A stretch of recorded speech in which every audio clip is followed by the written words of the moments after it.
buenos días, compañeros. El día de hoy les voy a presentar los bloqueadores neuromusculares estimulantes y los bloqueadores ganglionarios. Entonces empecemos con una breve introducción. Ustedes necesitan saber que los bloqueadores neuromusculares y los ganglionarios van a ser fármacos que van a interferir con la transmisión colinérgica. Y pues aquí ellos van a usar receptores nicotínicos, como lo vimos en unas clases anteriores, que van a ser los NN, que van a situarse en los ganglios autónomos, en la médula suprarrenal y en el sistema nervioso central, y los MM, que van a estar en la unión neuromuscular. Aquí en la imagen les traje pues como tal la unión neuromuscular, cómo salen con los ganglios nicotínicos. No se alcanza a ver bien, pero ahí están las vesículas que pues caen a la unión neuromuscular y pueden causar la despolarización del músculo. La imagen trae acá el curare de los alcaloides, el curare de alcaloides y toxinas de serpiente que van a actuar como no despolarizantes y van a quitar la acetilcolina que llegue al receptor nicotínico y pueda hacer la despolarización del músculo. También está el decametonio y la succinilcolina, que pues el decametonio no está vigente en Colombia, pero la succinilcolina sí, como medicamento despolarizante, y lo que va a hacer es que él va a unirse directamente al receptor nicotínico y actuar como la acetilcolina.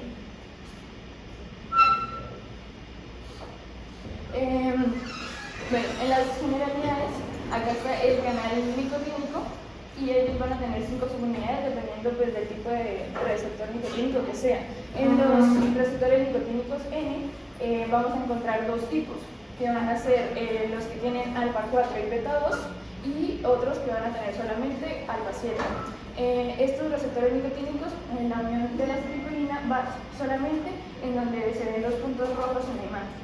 Y con respecto a los nicotínicos musculares, el NM, van a haber 5 subunidades que van a ser el alfa 1, el beta 1, el delta y el gamma, pero hay una cuestión de que el gamma en adultos se cambia por el épsilon y también pues se une la acetilcolina en los puntos rojos. Bueno, como receptores de acetilcolina nicotínicos, ellos se activan pues puede ser por el veneno de Cari o veneno de la cobra najanaja, que pues son venenos de serpiente que específicamente hacen un bloqueo de la transmisión colinérgica, y pues por otros fármacos como los despolarizantes y los no despolarizantes, que pues ahí les traje la lista de cuáles son y ahorita lo vamos a mencionar. Acá en Colombia o Latinoamérica, esas serpientes no existen, sino que existe la serpiente de la familia Elapidae, que son las mismas corales. Escuché que la najanaja era de India. Sí, esas son más, y la cobra también es de por allá de África, Asia. Sí. Pero realmente acá en Colombia solamente está en la coral. La verdad, cuando vamos al científico, vamos a revisar eso, es un tema muy obviamente me gusta. Y es interesante porque pueden generar una parálisis muscular de la misma manera, como la mismo mecanismo de acción del curare, ¿no? O sea, ¿es despolarizante o no despolarizante? Estoy preguntando. ¿Es despolarizante o no despolarizante? ¿No despolarizante o despolarizante? El curare. El curare es esto. ¿Es despolarizante? El curare es despolarizante. ¿O no es polarizante? No sé, pregunto. No, sí, despolarizante. ¿Por qué? ¿Cuál es la diferencia entre polarizante y no despolarizante? Despolarizante es que permite la entrada de, la salida de eso de la despolarización de ¿La salida o la entrada? ahí se va a la entrada. Y la repolarización es cuando sale. No, pero yo estoy preguntando cuál es la diferencia entre un bloqueador neuromuscular despolarizante y no despolarizante. Que uno cuando tiene un receptor y hace actúa, mientras que el otro no genera que pasa la señal. Que uno es un agonista de la acetilcolina, de estimulación de receptores de nicotina específicamente, ¿sí? Tanto hasta que despolariza tanto la neurona o la célula, que ya genera una parálisis posterior, ¿sí? Y el no despolarizante, ¿qué es? ¿Cómo actúa? La despolarización de la zona blanca.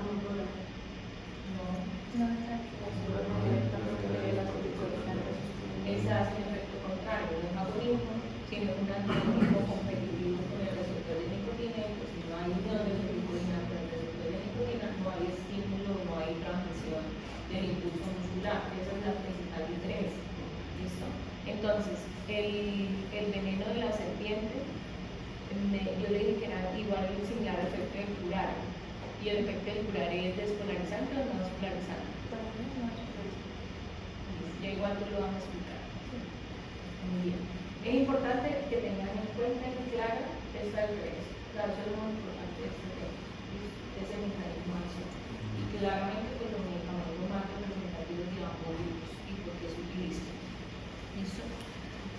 Estaba calificando, ya tengo todas las notas, mañana se las traigo y estoy preocupado porque no les está yendo muy bien, ni siquiera en el taller, que pensé que les iba a ir bien, no les fue tan bien. Algunos. Bueno, en la historia relevante del curare vemos que es veneno de flechas usados por muchos años en los ríos del Amazonas y el Orinoco, como el strychnus, que es una enredadera que usaban ellos en la que le sacaban plata savia o algún tipo de agua Silencio atrás. de esta planta, y esto era preparado pues por los brujos específicamente, y pues lo usaban para la caza de animales, y se dieron cuenta que pues hacía que la carne del animal se mantuviera como en mejor estado, porque la parálisis flácida como que no le daba esa rigidez a la carne y era lo que les gustaba. Luego los europeos, pues cuando llegaron al continente americano, vieron esta característica sobre esta planta y empezaron como a sacar de a poquito las muestras para poder ir haciendo avances. Entonces empezamos en el siglo XIX, en 1805 con von Humboldt, que pues él lo que hizo fue inyectarle pues este líquido a un burro, y el burro obviamente tuvo su parálisis, no podía respirar, y él intentó darle un tipo de respiración artificial y se dio cuenta que el burro después de varias horas seguía vivo, o sea que no era letal el efecto de pues, la planta. Y luego en 1842 Claude Bernard demostró que pues, el sitio de acción específicamente de este mecanismo de acción era en la unión neuromuscular. En 1930 Richard Hill, que era pues, un ingeniero que tenía esclerosis múltiple, él intentó como tratar de buscar una solución, vivió con estos indios y pues extrajo varias muestras del curare para que pudieran estudiarlo en Estados Unidos, en donde se dieron cuenta pues que podían usarlo como un fármaco, y en 1935 King estableció la estructura de la procurarina. También pues hay que destacar que el uso clínico se usó para parálisis espástica desde 1932 y que en 1942 se usó por primera vez en anestesia general. O sea, este es otro ejemplo del veneno de una planta se extrae un fármaco. Bueno, en la farmacodinámica de los nuevos polarizantes, como les decía la profesora, principalmente el mecanismo de estos fármacos va a ser que van a entrar directamente al receptor nicotínico y van a evitar que la acetilcolina se pueda pegar y pueda hacer su efecto, o sea que cesan completamente la transmisión neuromuscular. Y pues esto da como resultado una relajación muscular y una parálisis flácida. Mientras que por otro lado, en la farmacodinámica de los despolarizantes, esto sí se une pues, la succinilcolina a este receptor nicotínico, pero como la succinilcolina actúa como una acetilcolina, solo que no es posible que la degrade la acetilcolina esterasa, entonces el efecto que va a tener es que la despolarización va a ser sostenida y pues, no va a haber un cese de la despolarización, sino que este cese, bueno, hasta ahí va la fase 1 de esta parálisis muscular, y pues ahí pasan fasciculaciones en tórax y en abdomen, y luego está el cese de la transmisión nerviosa y la parálisis flácida. Y entonces, para poder revertir estos efectos, porque de hecho no se pueden revertir en fase 1, necesitamos aumentar el tiempo de exposición al fármaco y la cantidad del fármaco, para que así pueda convertirse en un bloqueo de fase 2 y pues poder hacerlo similar a un bloqueo no despolarizante que sí podemos revertir con neostigmina. Hay tres tipos de estructuras. ¿Y por qué la neostigmina sirve para revertirlos? Ella bloquea la acetilcolina esterasa, entonces queda más acetilcolina libre y puede meterse se ve más fácil el receptor. Van a competir básicamente nuevamente por recuperar esos receptores y desplazan ese fármaco que está bloqueando. Por eso es la anastrozolina, su uso. ¿Ya vieron? Lo que hablábamos que uno de los usos de la anastrozolina, de revertir la parálisis de los terrenos musculares es por eso. ¿No? Pero entonces se puede utilizar tanto para no despolarizantes como despolarizante de la succinilcolina, pero la succinilcolina solamente en la fase 2 o cuando tiene una dosis muy alta de este medicamento. Realmente la succinilcolina tiene muchas más contraindicaciones que los no despolarizantes, no hay por qué. En caso no se utiliza tanto. Entonces, hay tres estructuras principales de los no despolarizantes que van a ser los benzodiazepironones, los clorofumaratos de onio y los aminoesteroides. Entonces, cada uno de estos grupos va a tener pues, un efecto un poquito similar, pero también muy pocas cosas en lo que viene siendo el asma. Y pues en la isoquinonona encontramos el atracurio, el cisatracurio, el fumarato de onio, el gantacurio, pero pues cuando busqué no estaba disponible en Colombia. Y los aminoesteroides, el propuronio, el bipuronio, el pancuronio y el macuronio. Y pues el despolarizante que era la succinilcolina. Es el único, ¿no? El único que está acá en Colombia. Sí. La succinilcolina como despolarizante. El otro era no es, pero no es disponible. Bueno, entonces en el ADME, pues principalmente todos van a ser administrados por vía intravenosa y así van a tener una biodisponibilidad del 100%. También tienen pues, buena absorción intramuscular y en algunos porcentajes pues no va a haber una muy baja absorción en el tracto gastrointestinal.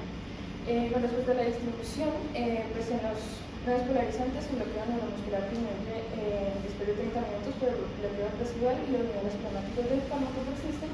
Y pues cuando se administra más fármaco y se quiere hacer una redistribución, pues no es posible porque ya esto se bloquea como el acceso del fármaco a los otros órganos y no es posible. Y pues todos tienen distribución del líquido extracelular. Con respecto al metabolismo, entonces en los aminoesteroides va a ser hepático, en las benzoisoquinolonas por eliminación de Hoffmann y hidrólisis de esterasas plasmáticas. Los clorofumaratos de onio se metabolizan por una activación rápida de la cisteína y todos son eliminados de vía renal y los aminoesteroides pueden también eliminarse por vía biliar. ¿Me recuerdas cuál es la eliminación de Hoffmann? ¿De qué se trata? Lo habíamos probado. ¿Alguien sabe? La eliminación de Hoffmann. No. Bueno, entonces tarea para la otra clase. Buscar de qué se trata la eliminación de Hoffmann. Es realmente un tipo de vía metabólica, pero es específica para este tipo de bloqueadores neuromusculares. Fármacos no despolarizantes. Fármacos no despolarizantes. Entonces, vamos a empezar con el rocuronio, que pues es el bromuro de rocuronio. Es una solución inyectable que viene pues así en ampollas y son de 10 miligramos sobre mililitros o de 50 miligramos sobre 5 mililitros. Y su duración suele ser de un inicio de efecto de 0,5 a 2 minutos y un tiempo de efecto de 36 a 76 minutos. Los usos principales van a ser la relajación muscular durante la anestesia y la facilitación de la intubación.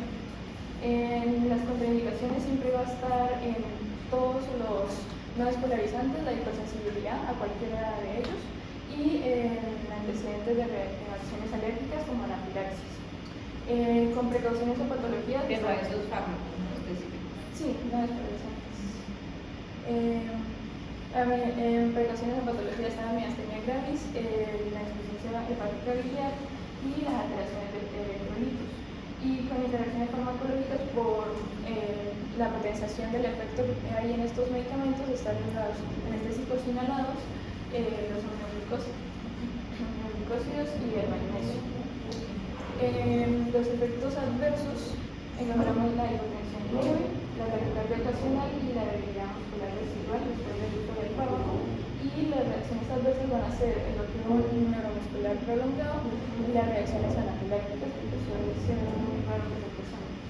Sí, realmente del grupo de los bloqueadores no despolarizantes, este es uno de los más utilizados, ¿sí?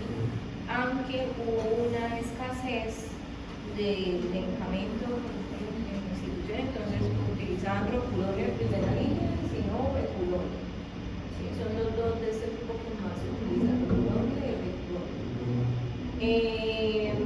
Importante con este medicamento, se utiliza mucho, sobre todo en el área de urgencias, también cuando llega un paciente crónico necesitamos incubarlo en una intubación, una secuencia de intubación rápida, tiene que ir un relajante muscular, porque si uno no relaja en la parte muscular, o sea, el paciente puede estar inconsciente, como Glasgow menor a 8, por eso yo lo decía incubar, pero de igual forma mantiene una tensión muscular. Y si yo no relajo esos músculos, pues a la hora de intubar va a ser una mandíbula rígida, difícil de abrir, y puedo lastimar al paciente, le puedo lesionar pues también la vía orofaringe y la vía aérea superior, pero es importante relajar los músculos. Entonces, ¿con qué utilizamos el cuidado? Sedar al paciente, ¿con qué utilizamos? Con midazolam y fentanilo, casi siempre. Entonces, esos tres medicamentos son como los básicos: relajante muscular, sedación y analgesia.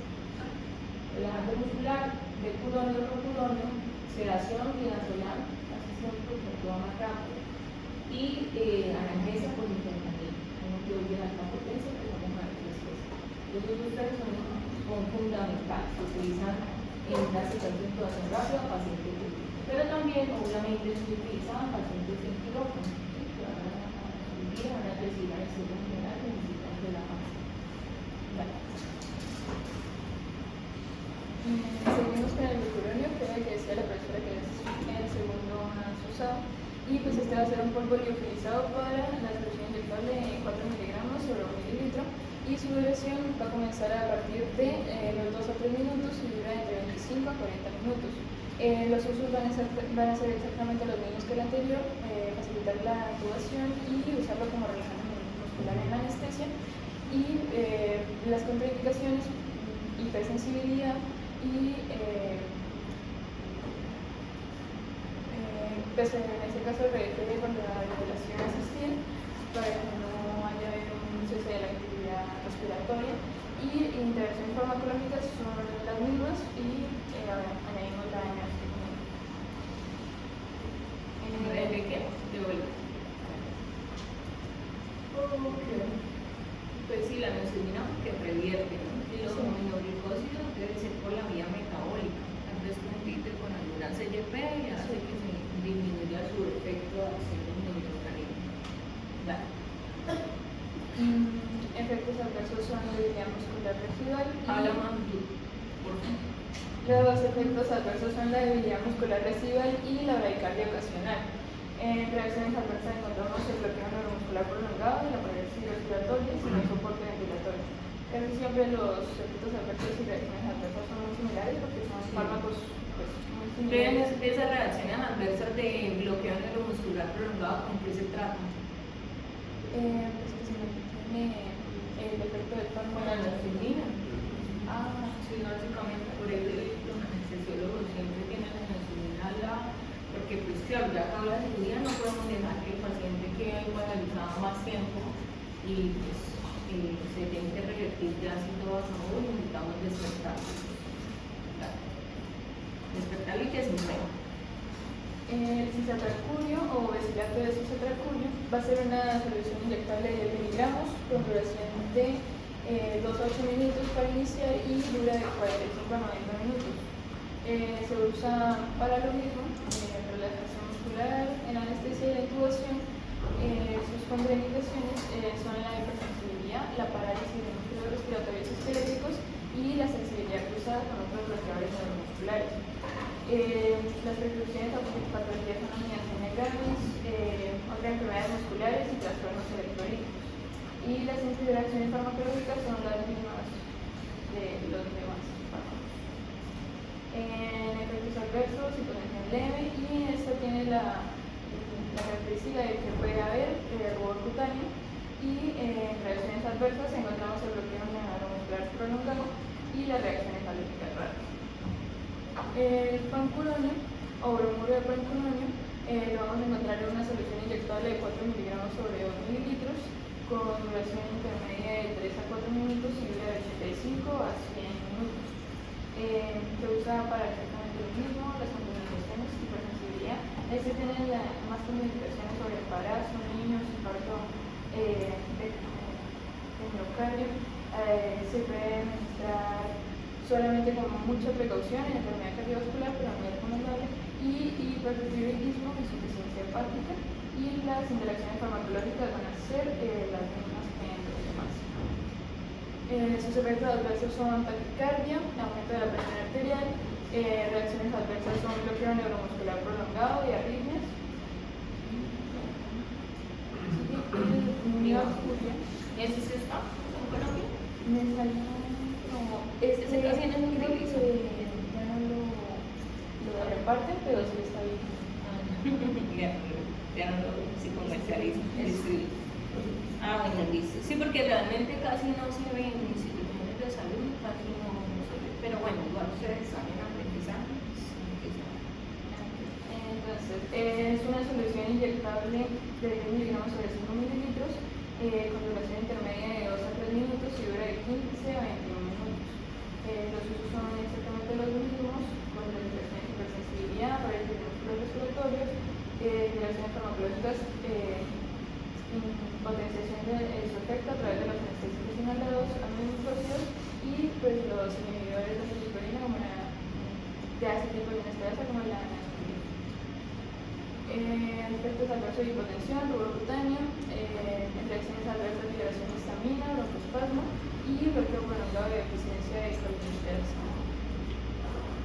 Los fármacos despolarizantes tenemos a la succinilcolina, que también la encontramos en una solución inyectable de 1 a 10 mililitros y una duración intermedia de 0.8 a 1.4 minutos para empezar su efecto y dura de 6 a 11 minutos. La succinilcolina se usa para intubaciones broncoarteriales, procedimientos quirúrgicos, relajación muscular en anestesia general, control de convulsiones durante la terapia electroconvulsiva y sus contraindicaciones van a ser hipersensibilidad, niveles bajos de colinesterasa y no usar en lactantes o en niños prematuros. Interacciones farmacológicas, anestésicos inhalatorios, aminoglucósidos y también pues, los inhibidores de la acetilcolinesterasa. Sus efectos adversos sí tienen más efectos adversos, por ejemplo las fasciculaciones musculares, el deterioro muscular postoperatorio como la bradicardia, aumento de la presión intraocular, aumento de la presión intragástrica, aumento de la presión intracraneal y en reacciones adversas la hiperpotasemia, la apnea prolongada, la hipertermia maligna. Ahora vamos a hablar de los bloqueadores ganglionares. Entonces, para comenzar con los bloqueadores ganglionares, pues hay que tener muy presente lo que es la sinapsis colinérgica. Como ya sabemos, pues la sinapsis colinérgica es el uso de la acetilcolina que se forma a través de la acetil-CoA y la colina, que se van a enfrascar en vesículas que luego van a ser liberadas a la fibra sináptica cuando el estímulo pues que venga del cerebro y esto van a abrir los canales de calcio para que estas vesículas se vayan hacia la fibra sináptica y posteriormente puedan llegar al receptor postsináptico como es el NN que vamos a encontrar y la acetilcolina pues va a abrir estos canales permitiendo el paso del sodio hacia el receptor. Hay unidades específicas, como se los dije pues, al inicio de la expresión, que vienen siendo el alfa-3 y el beta-4, y los dos grupos de receptores que vamos a encontrar acá van a ser los receptores de nicotina y los receptores muscarínicos. Van a haber unos cambios postsinápticos en el potencial de acción de estas neuronas, y entonces en el potencial de acción vamos a encontrar que el estadio de reposo va a estar en menos 70 milivoltios y se va a dar una despolarización por medio de los receptores nicotínicos de un potencial posináptico excitatorio donde se va a producir pues, la curva como tal del potencial de acción. Y luego estos efectos van a ser regulados a partir de los receptores muscarínicos por el potencial posináptico inhibitorio, un potencial posináptico excitatorio lento y termina con el peptidogrenérgico por potencial posináptico lento y tardío para poder dejar la célula y repetir el proceso. Entonces, aquí vamos a encontrar a la nicotina específicamente, que pues, es el alcaloide natural que, pues, que está en los cigarrillos, en los vapeadores y que está presente pues, Como fármaco, ¿en qué lo tenemos presente? En nicotina. En parches. Parches de nicotina, chicles de nicotina, tabletas masticables de nicotina. Hay en otros países spray nasal de nicotina. ¿Sí? Ya. Estos fármacos que aparecen ahí en rojo, lobelia, tetrametilamonio, fenilpiperacinio, ¿esos están disponibles? No, Solo la nicotina, con esas presentaciones. Bueno, la nicotina puede causar dependencia en sus consumidores y pues desensibilización de los receptores nicotínicos, por eso pues también hay gente que cuando fuma mucho necesita más o menos 5 cigarrillos para poder sentir lo que les hacía antes un cigarrillo. Entonces, ese tipo de cosas pasan. Sí, la desesperancia. En unos efectos fisiológicos cardíacos vamos a encontrar que aumenta la frecuencia cardíaca por excitación de los ganglios simpáticos o parálisis en los ganglios cardíacos parasimpáticos y va a ocurrir lo mismo al contrario. Si se disminuye la frecuencia cardíaca en la parálisis simpática, pues en la misma estimulación de los ganglios parasimpáticos va a ser la disminución de la frecuencia cardíaca. En los agonistas nicotínicos tenemos un inicio rápido. Sus efectos pues, son bloqueados por los antagonistas de los receptores nicotínicos y se producen una respuesta similar como el potencial posináptico excitatorio que inicia pues, en los ganglios. Y los fármacos que iba a en los ganglios periféricos vamos a tener efectos muy básicos tanto en los ganglios periféricos como en la médula suprarrenal y vamos a encontrar que basan de la dosis. Entonces, en la dosis baja vamos a tener una estimulación, un aumento de la transmisión nerviosa, mientras que en las dosis altas es lo contrario, se da un bloqueo ganglionar y una depresión de la transmisión. En la médula suprarrenal lo que pasa es con la liberación de catecolaminas en dosis pequeñas y en las dosis altas, como se estimula el nervio esplénico, impide que haya una buena liberación de catecolaminas. En la neuromuscular ya se los comenté anteriormente y pues también estimula receptores sensoriales mecánicos, térmicos, de dolor y quimioreceptores. En el sistema nervioso central hay una estimulación completa del sistema nervioso central y en las dosis bajas van a dar una emergencia leve y las dosis altas temblores y convulsiones cuando hay dosis tóxicas. Estimula la respiración en el grupo raquídeo y los quimioreceptores. Y hay una estimulación de la emesis porque llega a la zona de gatillo que está en el área postrema y la liberación de neurotransmisores como la dopamina que se relaciona con el placer y la dependencia. En el sistema cardiovascular, pues los efectos que les dije antes, también pues produce la liberación de catecolaminas pues, por lo de la médula suprarrenal y resultados de taquicardia, vasoconstricción y aumento de la presión arterial, que son pues, efectos comunes de las catecolaminas. En el caso gastrointestinal hay un aumento del tono y la motilidad y cuando una persona es nueva, probando nicotina, le puede llegar a dar diarrea. Por eso hay gente que se excusan en fumar para ir al baño, por ejemplo. También para las mujeres para disminuir el apetito, ¿sí? Porque genera mucha náusea en los niños. Pero bueno, igual eso no tiene ningún efecto terapéutico. Solamente claramente para hacer terapia de reemplazo de nicotina en los fumadores pesados que se puede indicar este tipo de tratamiento como parches, chicles, tabletas, lo que ya mencionamos. Gracias. En las glándulas exocrinas encontramos la estimulación inicial de las secreciones, que como la salival y la bronquial, y luego una fase de inhibición de esta estimulación. En el ADME pues, lo encontramos en el tracto respiratorio, por inhalación principalmente. Hay que tener en cuenta que en el cigarrillo vienen de 6 a 11 miligramos de nicotina, pero el fumador como tal adquiere después de fumarlo de 1 a 3 miligramos. También se puede absorber por membranas bucales, por piel y por absorción limitada en el estómago. Tiene una vida media después de inhalarla de 2 horas, tiene una alta distribución y puede atravesar la placenta, leche materna, puede llegar a quedar 0.5 miligramos sobre litro de nicotina en la leche materna y también puede atravesar la barrera hematoencefálica. El metabolismo va a ser por hígado a través de la serie de 2 a 6 y su principal metabolito va a ser la cotinina. Y se elimina a través del riñón, pero si hay una orina alcalina, pues en este caso la cantidad de nicotina que se va a excretar no va a ser la adecuada.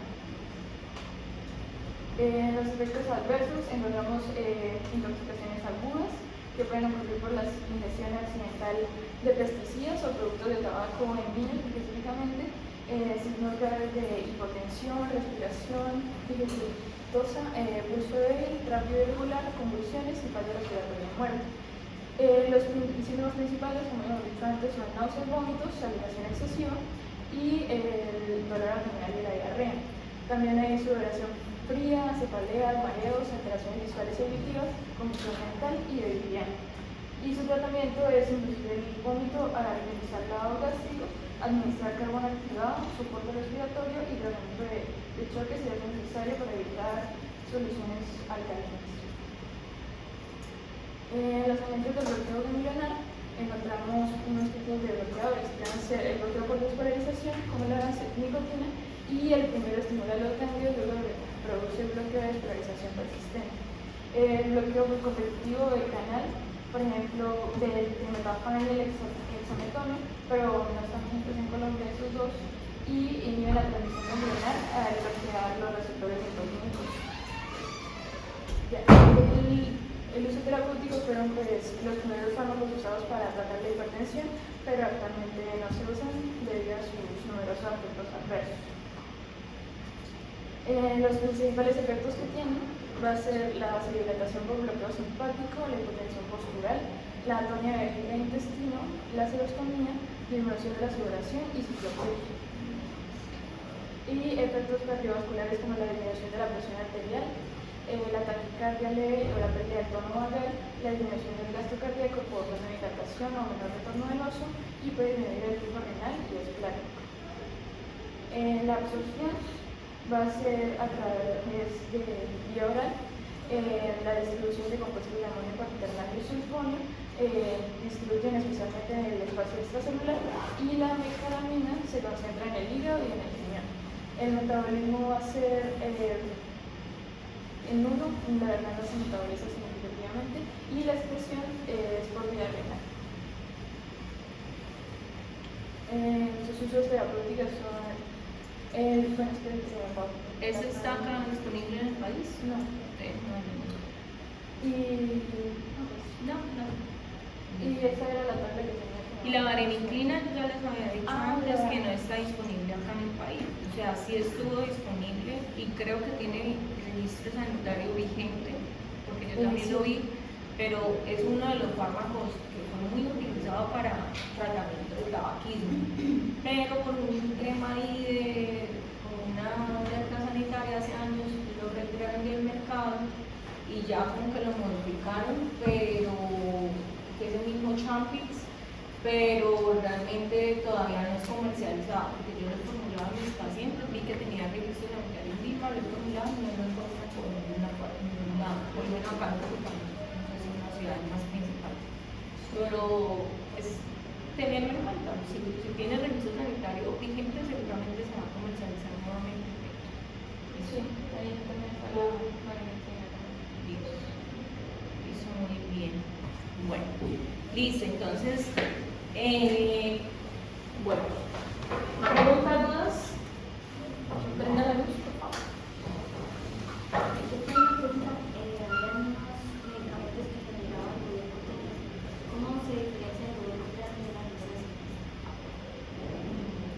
parece que la rosácea dermatológica es más leve, en cambio tu cutáneo es mucho más, como le digo yo, marcado, ¿no? Bastante más, llama la atención, es como más alarmante. La rosácea puede ser solamente en la parte de la cara, y el cutáneo pues no refleja como antes. Importante lo que les pregunté, lo del metabolismo por la vía de Hoffman. Básicamente es muy importante porque eso nos da seguridad del fármaco. ¿Sí? En la vía Hoffman, la vía metabólica Hoffman es una vía que se da de grada de una relación química que no depende de enzimas, no depende de citocromos, no depende de reacciones de vía metabólica metálicas clásicas. O sea, no se metaboliza ni en el hígado ni en el riñón, sino que se metaboliza en sangre, se degrada de grado científica básicamente, y se da de acuerdo a la, presten atención. La lista no tiene nada que ver, lo que estoy diciendo es muy importante porque les puede salir inclusive en el parcial. Y en notas están mal. Están mal. Estoy dando cuenta, no sé si es que me están entendiendo las clases o es que me están leyendo o no sé, pero están mal. ¿Listo? Entonces, les estaba diciendo, la vía de Hoffman es una vía metabólica que se da espontáneamente en sangre, no se da ni en el renal, ni en el hepático, ni por esterasa, ni por enzima, ni por nada. ¿Sí? Es una relación química en sangre, que sufren ciertos anestésicos, ciertos bloqueadores neuromusculares, específicamente como Docotex. ¿Listo? Esta vía depende del pH sanguíneo y depende de la temperatura también. Entonces, ¿cuáles son los dos fármacos principales que se metabolizan por esta vía?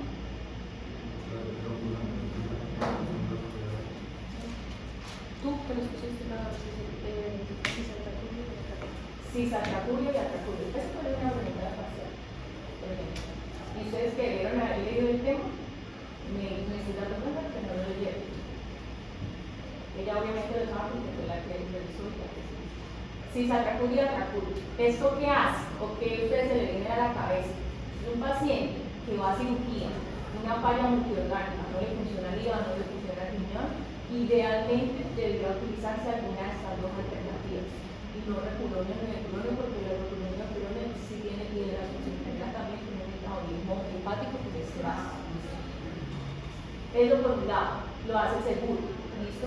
Y entre el atracurio y el cisatracurio es mucho más seguro el cisatracurio, por ejemplo. ¿Listo? Otra consideración importante, yo les hablé de la neostigmina como reversor. Hay otro reversor del bloqueador neuromuscular, ¿cuál es? ¿Cómo?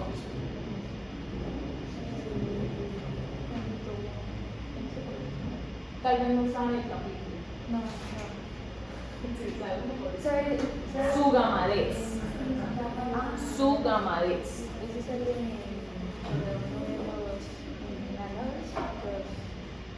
inhaladores. Este es los inhaladores. Ahí sale. Seguramente. Pero entonces, tienen que saber que el Sugammadex es específico para revertir profuronio y epuronio. ¿Listo? Se revierte, él es un revertor de la bloqueador neuromuscular. No tiene nada que ver con la acetilcolina, ¿sí? Como si lo hace la neostigmina. ¿Sí? Entonces la neostigmina solamente nos sirve para revertir succinicolina o alfa, ¿sí? Y los demás bloqueadores neuromusculares. Pero lo que es rocuronio y becuronio se revierten con Sugammadex. ¿Listo? ¿Qué otra consideración importante? La succinicolina. La succinicolina no se, digamos que tiene una acción rápida, ¿sí? Es buena por ese lado, pero no debería utilizarse en pacientes primero intoxicados. No. ¿Por qué? Porque me van a bloquear acetilcolinesterasa. Y casi siempre uno no sabe qué tipo de intoxicación se ve, de pronto se metaboliza por esta vía o se integra la intoxicación. Por ejemplo, un paciente que me llegue por una intoxicación con glutamato por nanofosforado, ¿sí? Que ya tiene un bloqueo de la enzima y yo pues está muy mal, tengo que intubar. Yo no lo voy a relajar con citonicona porque es dependiendo de intoxicar. Entonces, por eso, en intoxicaciones en general, la regla es no usar succinilcolina. ¿Qué otros pacientes no succinilcolina? Traumas, quemados y en falla orgánica tampoco debería utilizarse. Tienen que utilizar pues, medicamentos más seguros como el atraculo o el cisatraculo, que es mejor.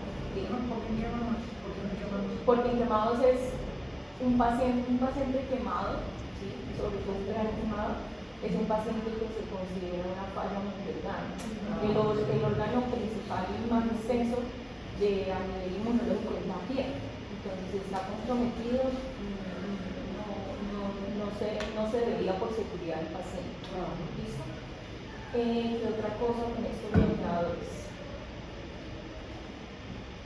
No, principalmente eso es lo que más me quería complementar. Estudien bastante, no estudien por la nota claramente, pero obvio que la nota es importante, si no, no pasa. Pero estudien a conciencia, o sea, que les llamen, no sé, busquen si ustedes usan medicina, tienen que usar los medicamentos. Pues para, como les dije yo el primer día, para ustedes ser buenos médicos, tienen que saber un medicamento.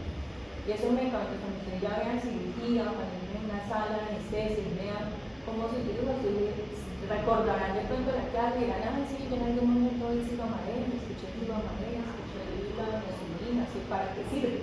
No es que digan allá y el anestesiólogo les pregunta, porque el anestesiólogo pregunta mucho fármaco, porque las especialidades que más saben fármaco es la anestesiología, claramente farmacología clínica, pues toxicología, intentamos hacer algo, ¿sí? Pero son de las especialidades que más nos interesan la farmacología y les van a preguntar, ustedes tienen que, ya van a terminar, porque tienen que hacer tienen que saber, o sea, son cosas básicas, no tienen como que, no, simplemente les pregunta para qué sirve, para revertir lo que es el nuevo solar, ¿cuál es el desolarizante? ¿Cuál es el desolarizante? Es sencillo, ¿sí? ¿Listo? Ya vamos a terminar, perfecto, gracias. Y ya, niños, entonces, la otra clase, vamos a ver antidepresivos y ansiolíticos. Yo les había dicho que preparara hoy, pues alcanzamos. Ustedes, el siguiente grupo, ¿cuándo deben entonces mañana a las 2? A la 1. Listo, entonces mañana intentaremos sacar, si se alcanzan a ver los 2 temas, pero la idea es como sacar los 2 temas, porque ¿cuándo es el parcial? El jueves. ¿De ese jueves el 8? Sí. Se supone no, es, porque lo voy a hacer, tiene que cumplir.